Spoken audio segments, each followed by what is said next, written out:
Hey folks, welcome back. It's Lucid, and we are going to be playing Middle Age Rlyeh.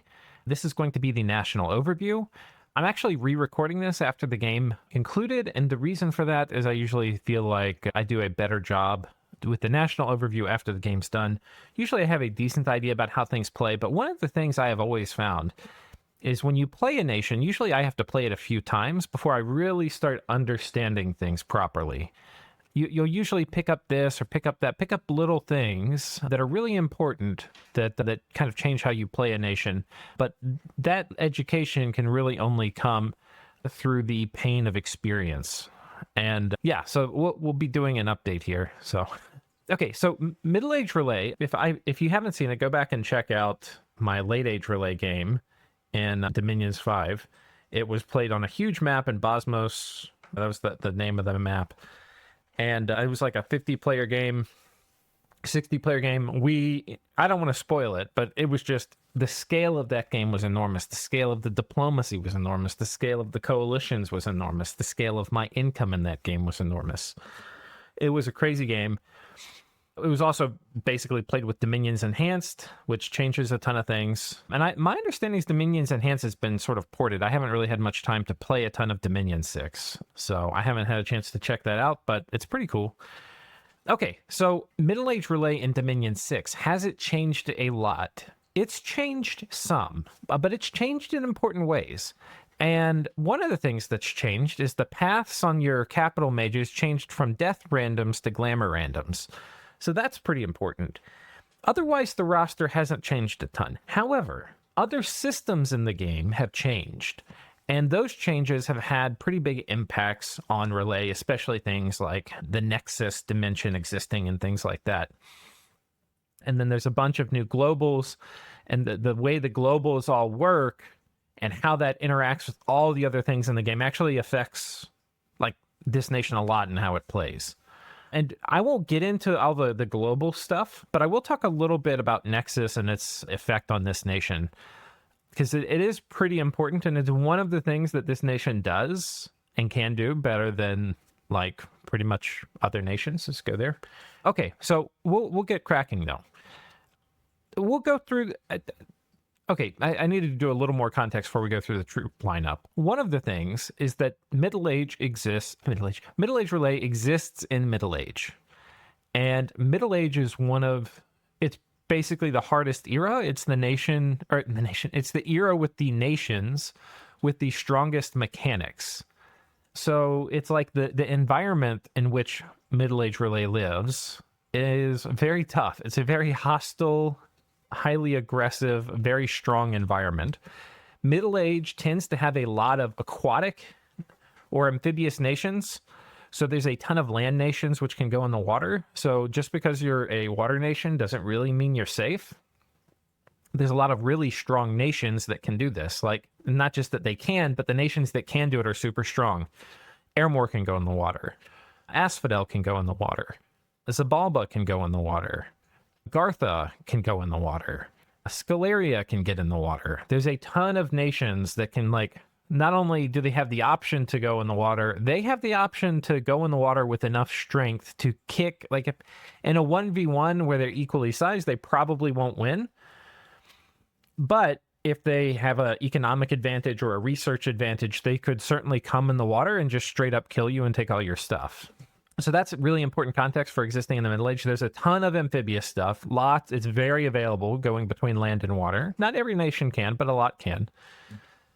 The other thing is that there's not that much blood. It's a low blood era compared to like late age and even early age. And the other thing is just an era with really strong mechanics. So that when you look at things like sacreds, some really, really good sacreds exist in Middle Age. Like much more so than in late age. Maybe not quite as much as early age. But like the sacreds are still like a really big thing. Now, this is also an era where like in early age, you really won't see nations playing fully scales very often. But in Middle Age, you do. There's enough gold on the map and things like that scales builds can be super good. And this is a nation that, we don't really have a sacred, we can recruit in our roster. So there's a lot of scales units. So there's a lot of different the variety of the types of things you're going to fight is super high because there's going to be like full sacred all-ins you're going to have to fight. At the same time, you're going to have to fight, armies of hundreds or thousands of scales troops. So highly diverse set of nations you're going to be fighting in the Middle Age. Okay, let's get on to the troop lineup. What is Middle Age Rlyeh? It is a nation of illithids and capture. So illithids are like this, right? They're the little squid people. They're mind flayers a bit from the D&D lore. They have come to Earth, them and the Aboleths in the early era, and they have subjugated many of the Atlanteans, right? So the little frog people. So all the Atlanteans in the roster are slaves, right? These are not, citizens of the Rlyeh Empire. They're slaves of the Rlyeh Empire. They've also captured and enslaved many of like the merfolk. So there's a ton of slaves in the roster, but not everybody's a slave. The illithids are not slaves. The crab hybrids are more like abominations than they are slaves.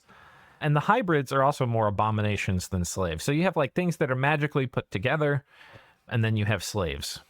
And then you have weird things that are probably magically put together, but are also slaves. I'm not sure the lore reason for that. If I read the description text, I probably could find out, though.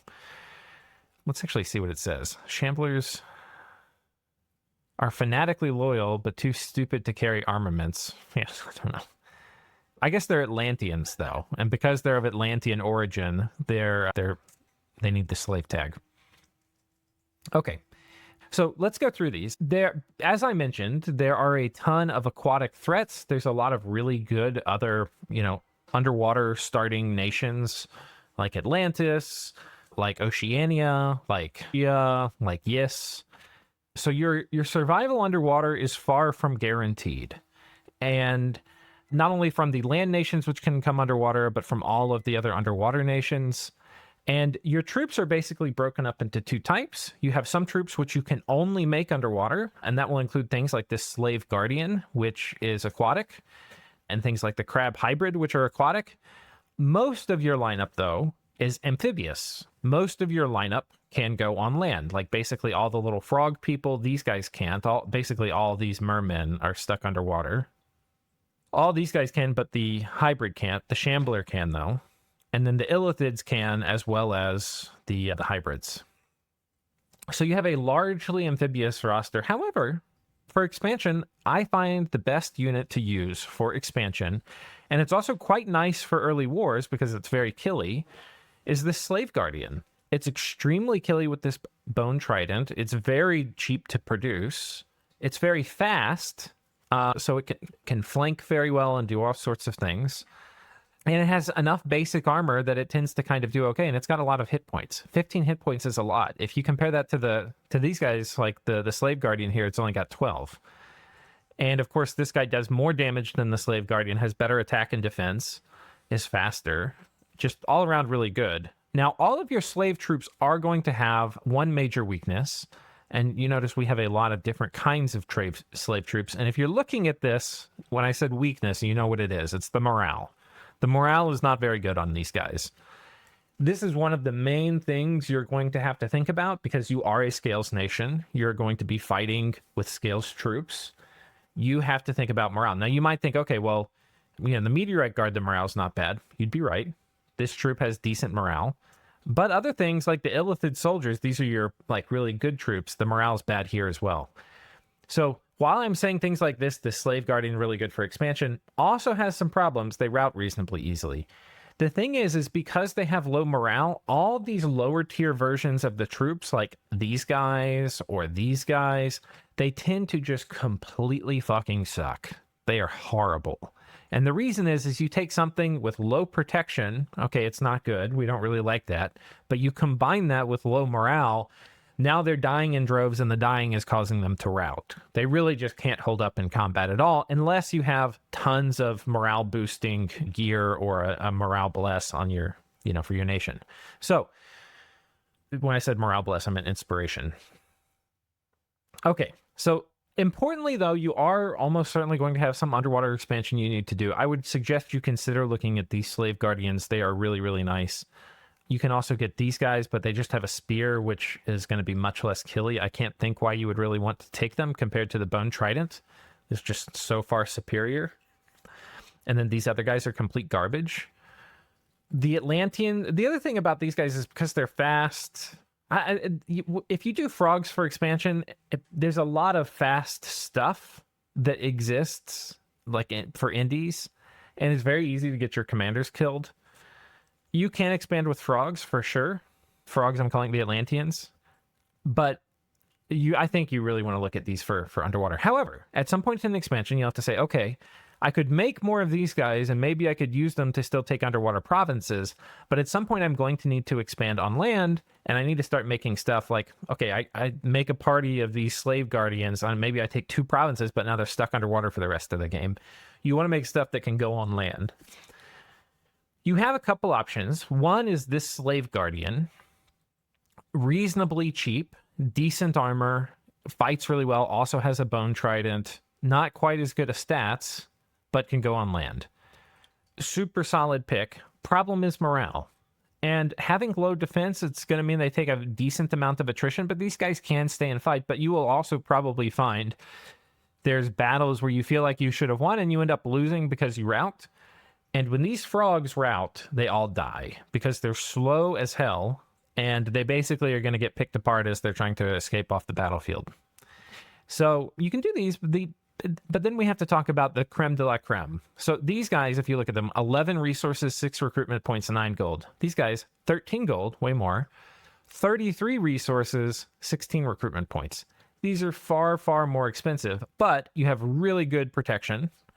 19 compared to 12, and they do a ton more damage.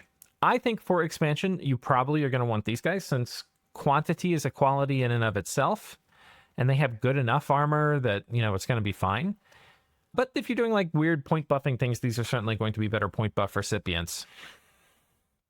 So anyway, these are kind of nice.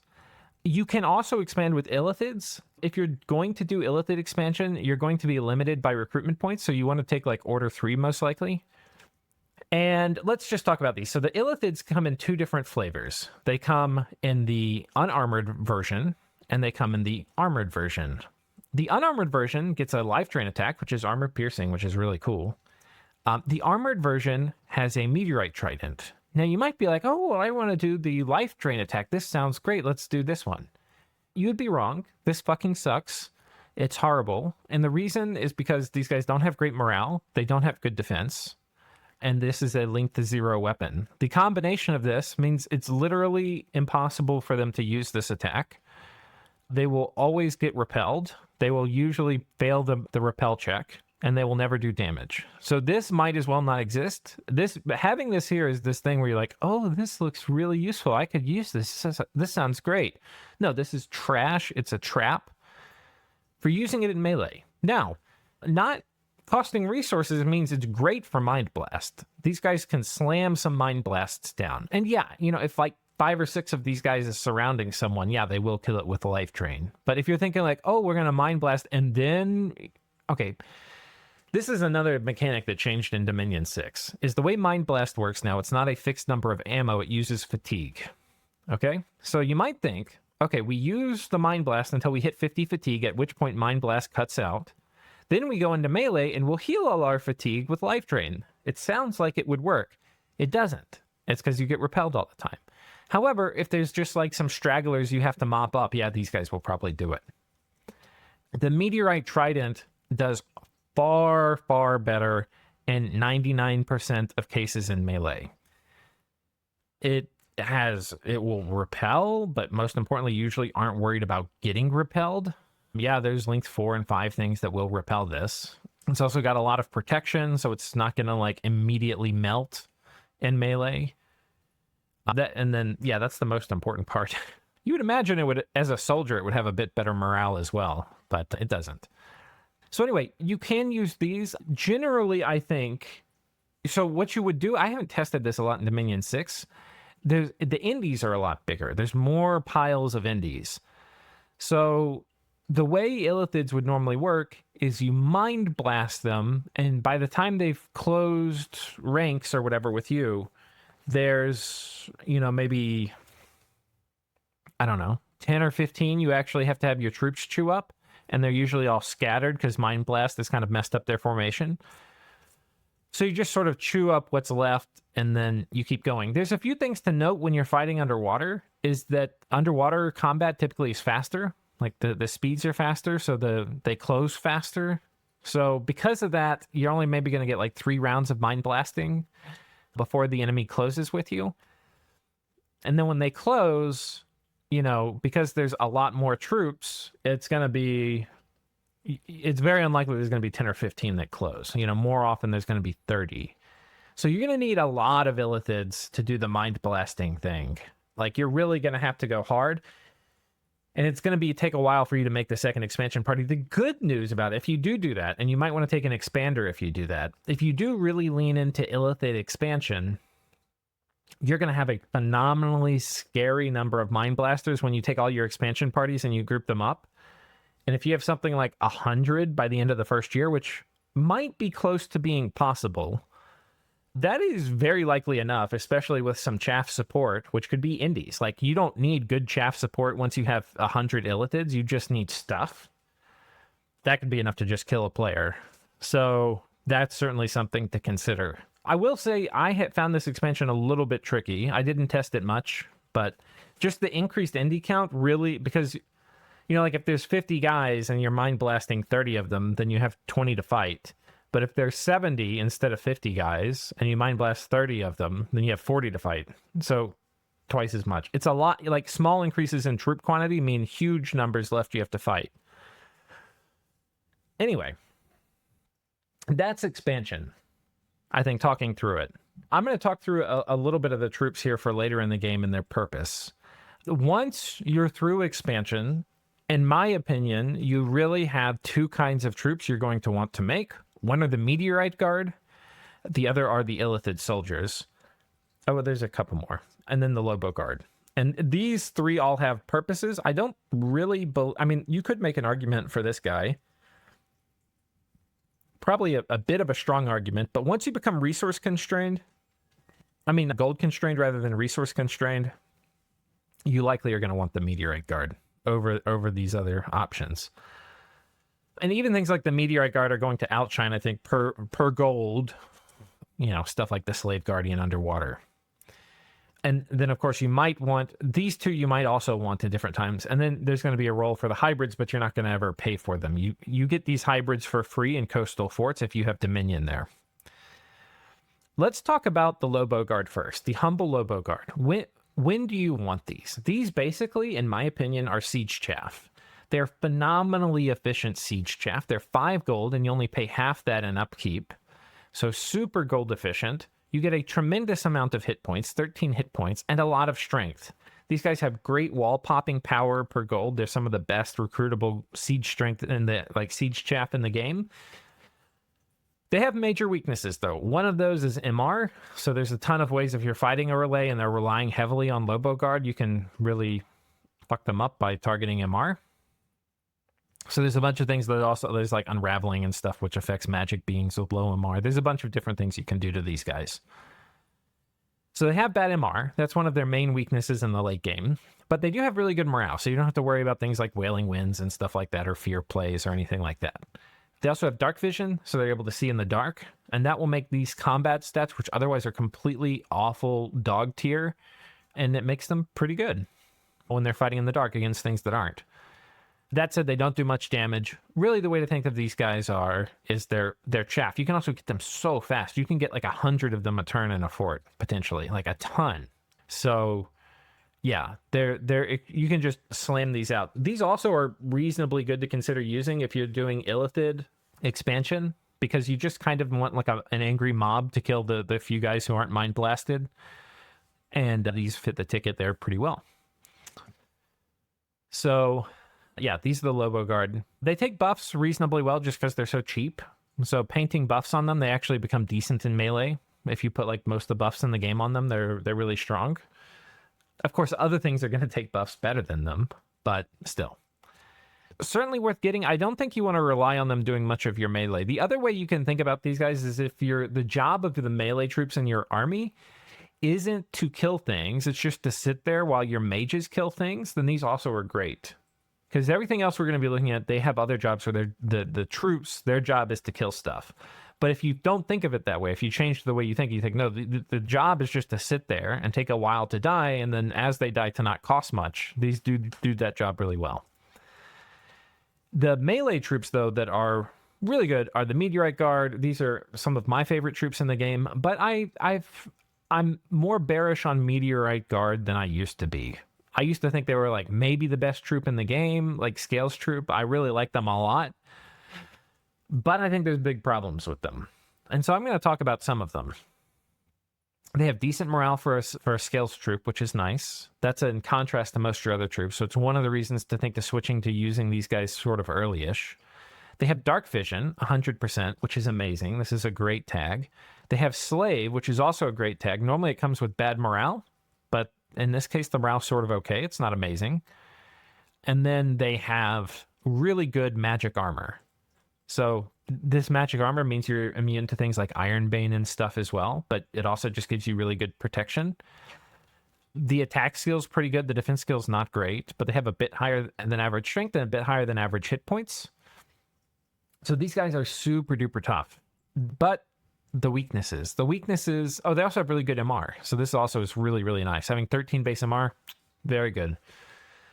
They have some weaknesses, though. And the weakness is combat speed. This is the biggest one. These guys are going to trundle across the map. They are going to walk so slowly, and they are going to get shot up, evocated down, spammed with summon chaff. This is one of the stats you don't think about that much, but it actually ends up being quite impactful. You know, if you're fighting into Skelly spam, these guys are going to take forever to kill. You know, they're going to have to, you're going to have all day to summon skeletons at them. If you're fighting into evocations, like, you know, or battlefield wipes like Wrathful Skies, how many rounds of Wrathful Skies are you going to have to eat before these guys get to the other side of the map? How many Thunder Strikes are going to land? You know, these guys are slow as hell. That's what I'm trying to say. No, you're a water nation. You can cast things like quickness on them. So there's ways to ameliorate this. And underwater, you can do things like friendly currents. So there's ways to ameliorate this a bit. But this is definitely a negative. And it's something that's really hard to quantify because it matters, again, you know, what you're fighting against. But these guys otherwise are very difficult to counter. They're just all around super duper solid Scales troops, though, you know, a little bit expensive in terms of resources and recruitment points. But they're just really, really good. Low upkeep, dark vision. They have magic weapons, so they're not going to be countered by body ethereal or fog warriors. Piercing damage means it's going to be really tough for, you know, to super combatant these. That's kind of one of the things. This is one of the hardest nations probably to super combatant, not only because of our troops, but from our mages. It's just really hard to thug and super combatant into Rlyeh. So yeah, these guys are super duper good. They're also slow as hell, and they have a decent amount of encumbrance. So these are the other kind of slow as hell on the strategic map. But the encumbrance is a bit of a problem. The age is also nice. You don't have to worry about Winds of Death. Very good troop. I love them, but they have some weaknesses. You probably also don't want to bring these into like big crossbow stacks. If there's like a middle-aged Marignon, or I forget the middle-aged or other people who have crossbows, they're not going to love fighting into crossbows. Okay, now on to the Illithids. These, I think I had been very bearish on, probably unreasonably so. Let me tell you the normal story that you see in multiplayer with Illithids. Normally, you'll find a player, and they make a ton... This could be Mind Blasters, this could be Agartha with Alms, could be Rlyeh.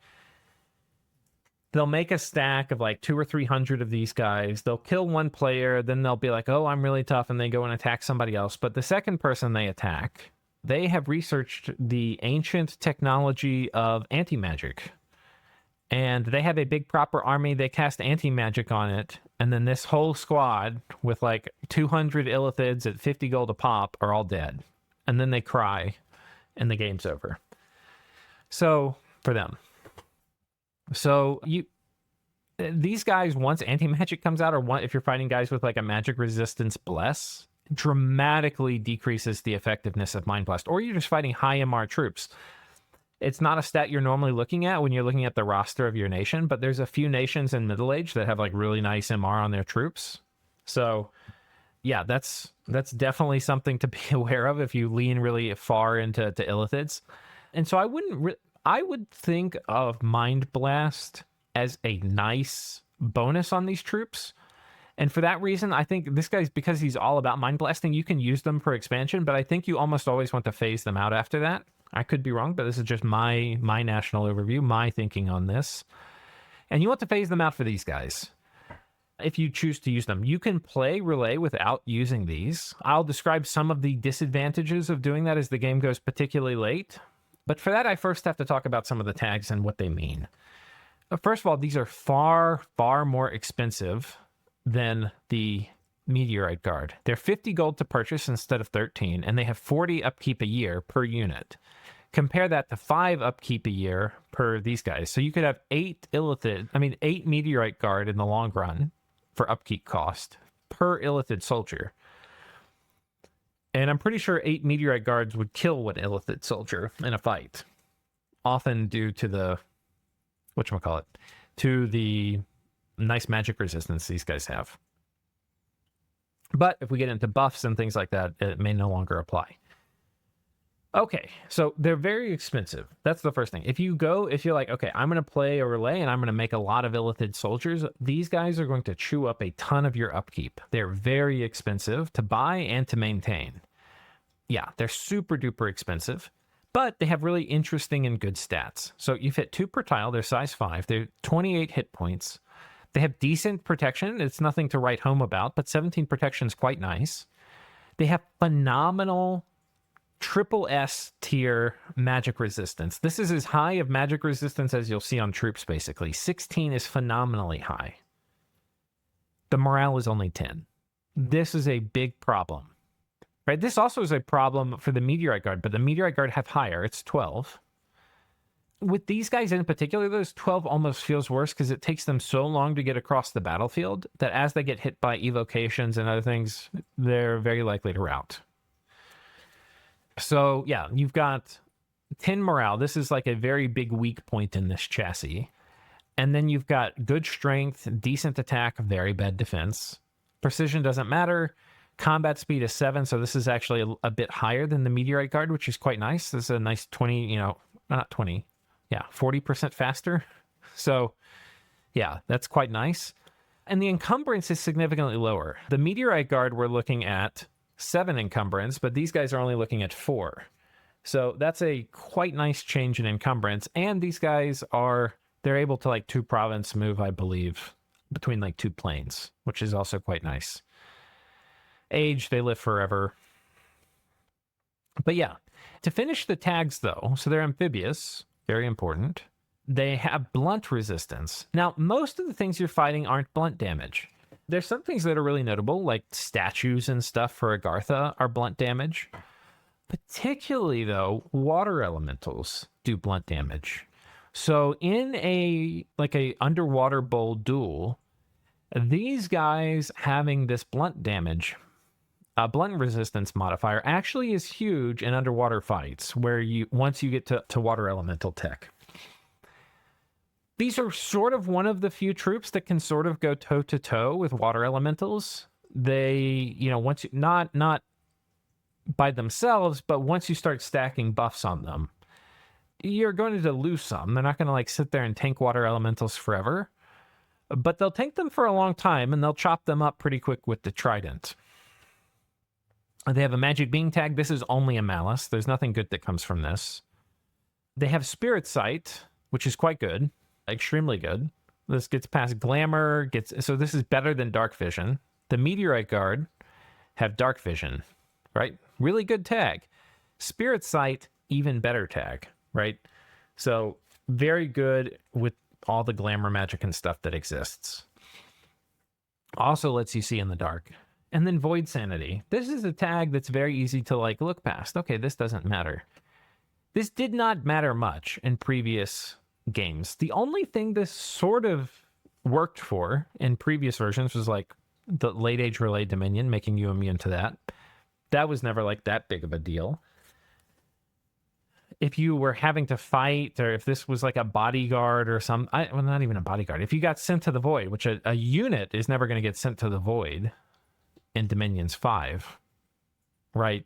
Then, this would be a good tag. And that can happen. It's a chance of when you're fishing in the void gate that you get sent to the void, but not for a troop, but only for a commander.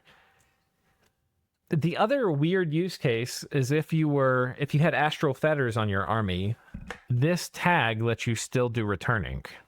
This is a kind of weird, very niche use case. However, in Dominion 6, this is a very important tag.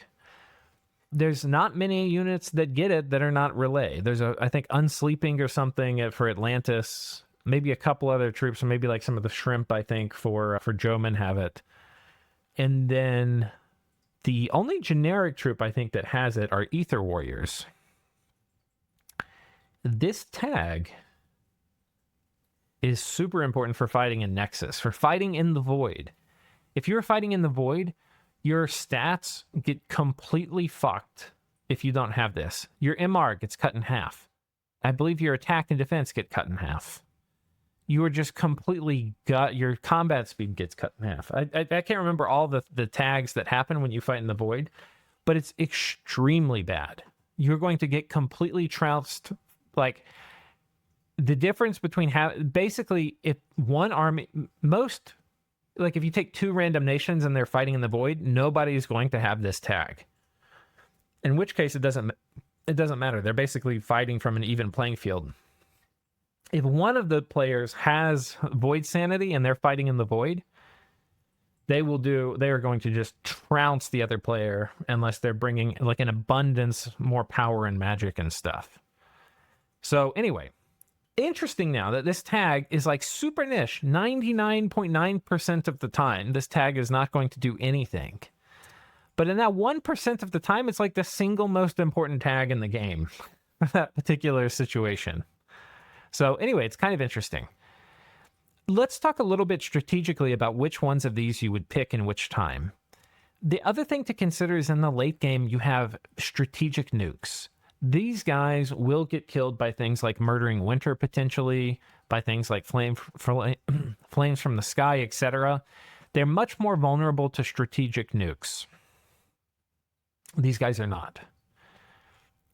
I think there's enough reasons as the game goes later that you want to think, I think these are always going to be nice. They're always going to be good as like either part of raiding parties or as like army support. Like, you probably always want them. They're going to be like really fighting effective siege chaff. Like, they don't cost that much more. They're 5 gold per year compared to a Lobo Guard who's 2, but they're way better than a Lobo Guard. Like, they're actually useful in combat.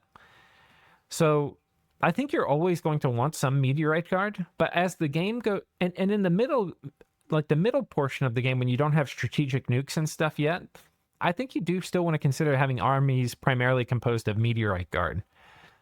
As the game goes later, though, and this is kind of one of the things I've learned from this game, and I was thinking about this going into this game as well. It wasn't like something I just learned during it. You're going to want more Illithid soldiers, I think. And the reason is just they take buffs extremely well. They're very resistant to strategic nukes. They're just all around super duper good. They're really hard to cheese. There's almost you can't cheese these with super combatants. It's hard you can fuck up enemy scripts with your mind blasting. They're really good. The other thing I haven't mentioned, and it's a little bit the elephant in the room with these guys, is because they're sitting there mind blasting, it's super easy to point buff them. You can just sit there and buff them and buff them and buff them while they're sitting there mind blasting. So this also is a major bonus for the Illithid soldiers. Okay. Those are the troops. Let's talk about the mages. Everybody here sort of has a role, and they're all kind of cool in their own way. So we'll talk about them. The exception here, of course, is the scout, though having underwater scouts is nice because you don't really get those. You got to spend fort turns on them, so it's good you have the option to get them. The Trader Prince, this guy's pretty interesting. His main thing is he's your best leadership guy. 100 leadership, can put squads in like long formations. That's pretty important. Does not have magic leadership. And a lot of your troops, like these guys, are magic beings. Your Illithid soldiers are not. So that tag also affects what kind of leadership they use. So these guys cannot lead magic beings, so they cannot lead illithids, but can lead Lobo Guard and can put them in formation. Now compare that to this guy, the Illithid Lord. This is also just basically a commander. Does have magic leadership, but only has 50 normal leadership. Means they cannot put normal troops into formation. So you kind of have this weird thing like, oh, well, what if I want to have Illithid soldiers, but put them in a line? Well, good luck. You basically have to put magic leadership items on this guy. There's other ways to do that. You could take a Bless that gives magic leadership, and you could give this guy a Shroud. But that's basically the only way to do it. Something like that. So anyway, Illithid Lords, they can kind of lead whatever you have, but maybe not a tremendous amount of them. Other things like Lobo Guard are also magic beings, so you're going to need Lobo Guard, or you're going to need basically Illithid Lords or Starspawn to lead your Lobo Guards around. So these are your two basic commander types. Yeah. We are going to use, I think, a lot of Trader Princes in ours, but we use a mix. We have, I think, in this game, you'll see a lot more in the Pretender design, but we're going to take in a magic being or a magic leadership bless. It's going to be one of the components of it. And then when we make this guy a prophet, he'll be able to lead some of those around, which is quite nice. Okay. These guys are actually kind of interesting. They're decent thug chassis as well. They're not too much more expensive than the base troop, but they have full gear slots and you can script them better. So yeah, these are kind of interesting. Yeah. They're really good to send into the arena too, especially the People's Arena. Okay, next up we have the Slave Priest. You're going to be making a lot of both of these troops, I think, depending on what your build is. But these are both really good. I just want to emphasize that. Like, I'm not spending a lot of time on them. Okay, the Slave Priest. This guy is one of the lowest upkeep priests in the game because he's both a slave and he's sacred. So he gets a quarter of his normal upkeep. So it costs 13 gold per year, which is almost nothing. And yeah, it's a Holy One preacher, runs around, preaches. You're probably going to want a lot of these. Controlling Dominion in the water is usually really tough.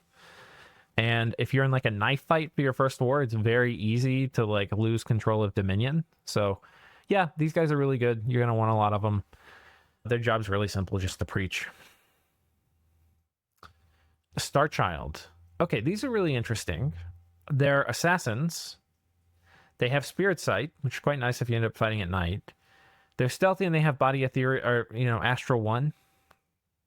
These used to be an absolute fucking menace. You'd put a bottle of water on them, and then they would go assassinate people, and it was the worst thing ever. It was truly cancer, because you could cast Body Ethereal on the water elemental first, and then yourself second, and very, very few things are going to be able to kill an ethereal water elemental before it murders them. Assassination in general has been nerfed in Dominion 6. There's a few things about it. One is you can't assassinate guys who are outside of your fort now unless you have the ability to scale walls. That used to only work, like you couldn't assassinate inside a fort if you were sieging it unless you had scale walls. Now I think it works both ways. So that's a big kind of nerf. You can't just have these guys hiding in forts and assassinate people, I don't think, anymore, unless you keep some of the spider boots or whatever on you. The other thing is, and this happened back in Dominions 5, was with the switch to real-time battles, it became much more difficult to buff Body Ethereal on your water elementals. You can still sort of do it. You have to kind of do advance and cast. It just doesn't work as well. And the water elementals aren't as big and powerful as they used to be. So they've also been nerfed. The net effect is like they seem much less effective as assassins. I think you still want to have some kits of these around, but like it used to be, you would just have them sitting in a lab and you would only put the gear on them when somebody was on top of your fort. So you can still sort of do that, but you need to make sure you have like the wall climbing boots and stuff. It's more expensive. It requires more setup. I think it's a lot harder to get the value out of these guys. And the thing that's sort of a malice about it is this assassin tag increases the auto cost of this guy by quite a bit. I think the nation would be better if this assassin tag got taken off, which is what happened in Dominions Enhanced, and it reduces the auto calculation cost of the unit by a lot. It'd be significantly better. Either way, though, Astral 1 is the best Astral, or the best single path, I think. Like, if you're going to have a single path mage, it's either Astral or Blood, probably. It's just, you jump into a Communion or a Sabbath, and there you go.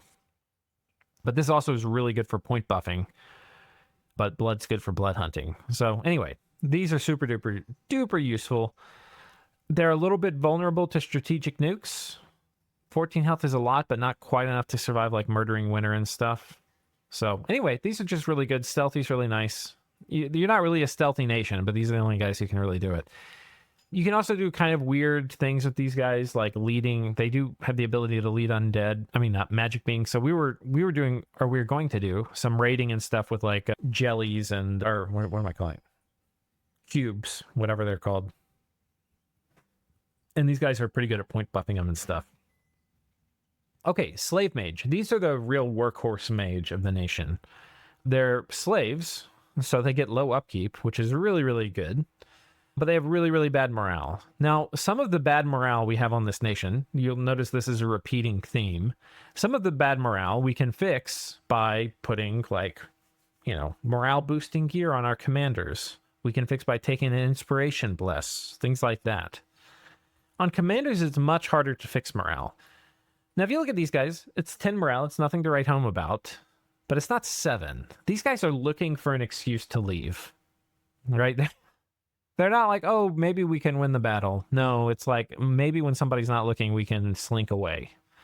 And you will feel that when you play with them. Now, most of the time, your mages aren't getting hit by stuff, but any battlefield wipe comes out.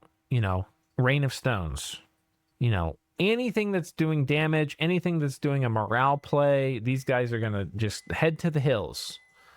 So you want to be really careful on how much you rely on them. Most of those plays aren't going to come out in the early mid-game, but they will come out by the late mid-game, and certainly by the end game. You're still going to need the nature path that these guys provide. This is the only way to get nature on this nation, so you're either going to need another nature source for your main armies, or you're going to have to take the nature randoms, put morale gear on them, and send them with your main army. But yeah, so aside from that, though, they're amazing. They are great researchers. They have really useful paths. You can jump in a communion, do arbitrarily high water, earth, astral, or nature. So good. They're really good point buffers. You've got astral for doing like body ethereal stuff. You could use Star Children for that, but you also have water to spam out quickness or wave warriors or things like that. They're just really, really strong. This is a great mage, an absolutely great mage, but has major weaknesses that pop out, especially as the game goes late. They also don't have much hit points, so they're very vulnerable to strategic nukes. They're amphibious too, so you can take them on land. Okay, then we have our 2 flavors of Starspawn. It's always confusing because they have the exact same name, so when you're looking at like, the army next to you, it's got Starspawn, you never know what kind it has. These guys are Water 1, Astral 2. And then they have the same randoms that the Slave Mage had, but instead of nature, it has glamour. Now, this used to be death. And death was a great path for them. They could cast darkness. That was kind of the quintessential thing. Not having easy access to darkness, major nerf for these guys. Nevertheless, they're still really good. They have this summoning skill. We'll talk about the Void Gate here at the end, because we're going to include that in part of the national overview. But these are the guys you want to send into the Void Gate in your capital. They're also, in the late game, you're going to need them because they're holy too. So some provinces which you really need to preach in to keep your dominion present, you're going to be using them for that. You can also wire them into a communion super early. They are slow to recruit, but you can do smite and stuff spam before you have research.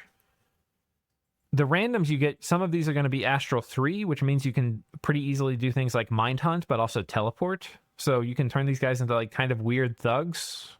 The Earth randoms are also pretty good thugs, but those you're going to have to put the Starshine Skullcap on to thug with. There are a lot of problems you have to fix with thugging, and one of them is morale. You really want to find a way to break into blood so you can do things like a Flesh Eater or something, because you really can't thug with 9 morale. So you have to sort of figure that out. And they definitely need a weapon, because low morale, life drain, defense, this weapon basically doesn't exist. But if you fix some of the other things, you can make it work. But yeah, anyway, super good unit. You're going to want to transition. A lot of the same random paths are there as with the Slave Mage. in the middle game, like early middle game stuff, it's fine to use the slave mage. They're so much cheaper, especially upkeep wise. These are a lot more expensive for really not many more magic paths than the slave mage, but they're resistant to strategic nukes. Super important as the game starts going later, and they have better morale. They're less likely to just pitch and run. And then because they're sacred, their morale is going to go up a little bit too when they get blessed. So all in all, a lot better as the game goes later. They're a much more substantial mage and very interesting. You can make these in any fort. And then we get onto the Star Spawn, the capital only version. And this one's very expensive, 400 gold, but guaranteed to be Astral 3. So all of these can magic phase around the map. They're quite annoying. And then you get the same randoms as the other Star Spawn, but you get 2 of them with a 10% chance for a third random. Now, it used to be, if you watched the Bosmo series, we really not very effectively, but you can have these guys be magic phase thugs. In particular there, I liked doing magic phase, power of sphere, I jump in, then I do power of the spheres, and then something like soul vortex or invulnerability with the death paths. Not really possible with glamour. Glamour, you have other stuff you can do, like invisibility and things like that, but I think it's generally not as good for thugging. Anyway, very cool mage, super strong. You're going to want to just print these out of your capital once you have plenty of income and research. They're not going to be your most economic. Like if you just want research in the early game, you're probably going to want to make slave mages out of your capital. But as the game starts going, you're going to be making plenty of slave mages elsewhere. You're going to want to make these guys. These are going to be great for mind hunting. In some ways worse than these guys because you have to put a shroud on them or something if you have recuperation. But nice to be able to purge off the feeble-minded debuffs you get from mind hunting. And then just really being a high astral mage is huge. The other thing is you will get 1 out of 16 of these will be Astral 5. Astral 5 is a wish-worthy chassis. We'll put that, because they're slow to recruit, every 32 turns, you're going to get one. So if you start making them, by the time the game gets to turn 70, you'll probably have around 2 of them. So very, very nice. If you do something like 3 red seconds or something on your cap, which is really hard for this nation to do, you have to really break hard into blood, which is going to be hard to do. But if you find like garnets or something, it's possible. Then you can get even more of these. And just doing it for the chance of getting Astral 5s, I think is worth it. But they're also going to be super useful. It's nice not needing to have like an enormous communion to do some of the high astral magic as the game goes on. And that's the main reason you're going to want to use them. These other paths, honestly, if you need a water, earth, or glamour caster, you're probably going to want to just do that in a communion with the recruit anywhere guy. These are more like the big heavy muscle. And if you do need these paths, water, earth, or glamour, you're probably looking at using these guys as a thug more than like an army caster. So that's these guys. We also have the Void Gate. I'll explain the mechanics briefly. You need basically to be an astral mage to enter and summon. Anybody can enter that's an astral mage, but you're going to get completely boned if you don't have void sanity. Right? So like you could send in the slave mage, but it's not going to go very well. You really need to send in somebody with void sanity. You could send in like a star child, but you probably want to send in a star spawn. And particularly these guys. The way this works is every time you successfully summon something, or successfully interact with something, you're going to have your summoning skill go up. It's going to go up by 1. Then basically you're going to have a roll, add to it your summoning skill, and that's going to determine what you summon. I'll just show you here some of the best things to summon. Like this thing that should not be is one of the best. It's got a ton of life drain attacks, really good morale, so you don't have to worry about these getting repelled very much. And yeah, just all around a sick chassis. And then you have this. These are both sacred, by the way. The Greater Otherness, it's basically a huge trampler with all the resistances and regeneration. So these things take buffs extremely well and 0 encumbrance. So you put body ethereal on them, you put iron skin on them, you put quickness on them. These things become absolute monsters. These are very fun in single player too. So yeah, these things are sort of the things you're shooting for. The best thing you can get is this. And it typically comes as a unit, but then you have to Gift of Reason it or Divine Name it to turn it into a commander.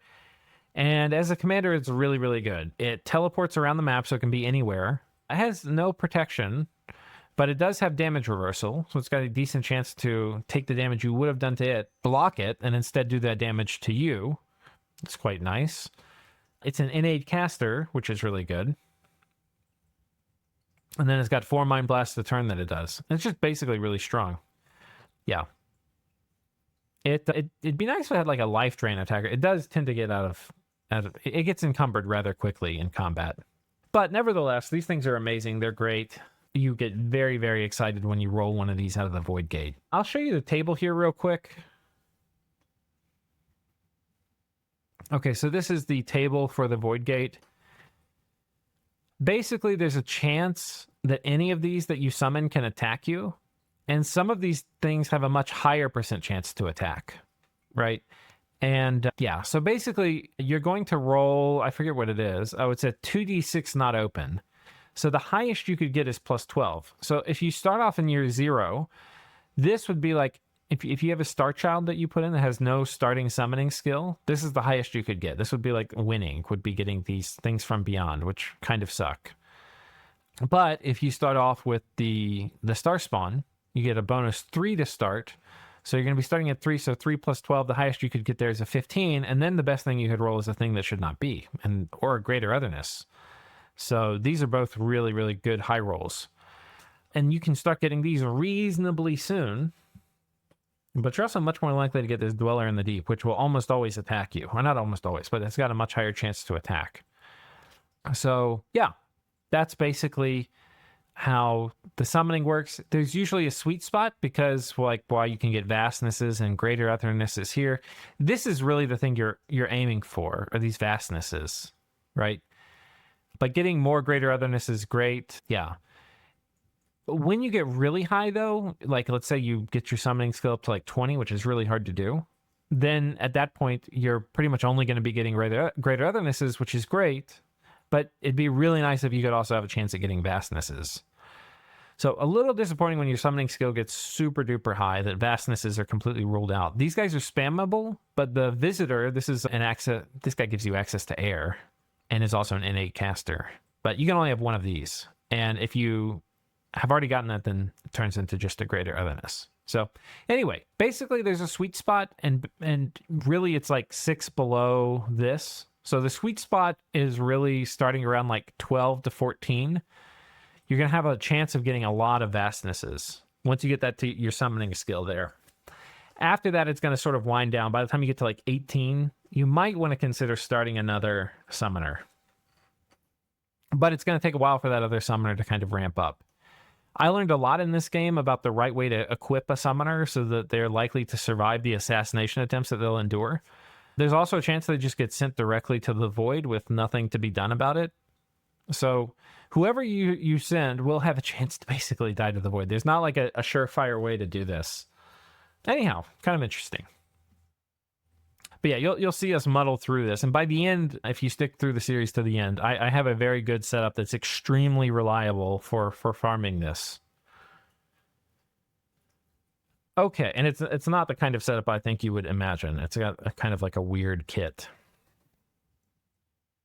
So I think that's it. I think we've been through most all the things here. This is going to be a really good series, and I hope you guys are looking forward to it. Until then, cheers.